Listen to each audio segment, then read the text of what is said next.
وَإِذْ قَالَ رَبُّكَ لِلْمَلَائِكَةِ إِنِّي جَاعِلٌ فِي الْأَرْضِ خَلِيفَةً قَالُوا أَتَجْعَلُ فِيهَا مَن يُفْسِدُ فِيهَا وَيَسْفِكُ الدِّمَاءَ وَنَحْنُ نُسَبِّحُ بِحَمْدِكَ وَنُقَدِّسُ لَكَ قال انی اعلم ما لا تعلمون۔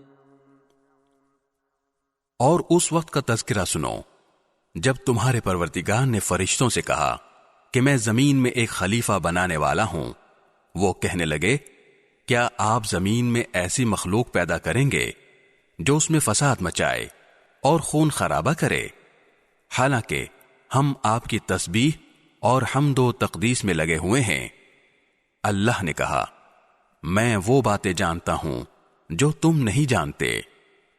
وَعَلَّمَ آدَمَ الْأَسْمَاءَ كُلَّهَا ثُمَّ عَرَضَهُمْ عَلَى الْمَلَائِكَةِ فقال أنبئوني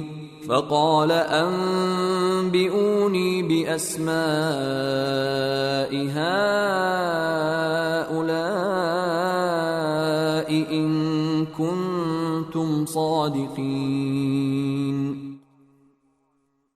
اور آدم کو اللہ نے سارے کے سارے نام سکھا دیے، پھر ان کو فرشتوں کے سامنے پیش کیا اور ان سے کہا اگر تم سچے ہو تو مجھے ان چیزوں کے نام تو بتلاؤ۔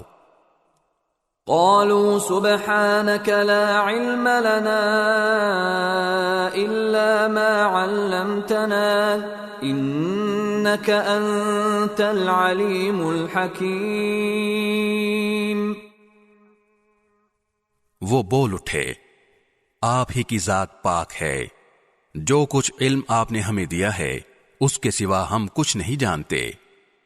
حقیقت میں علم و حکمت کے مالک تو صرف آپ ہیں۔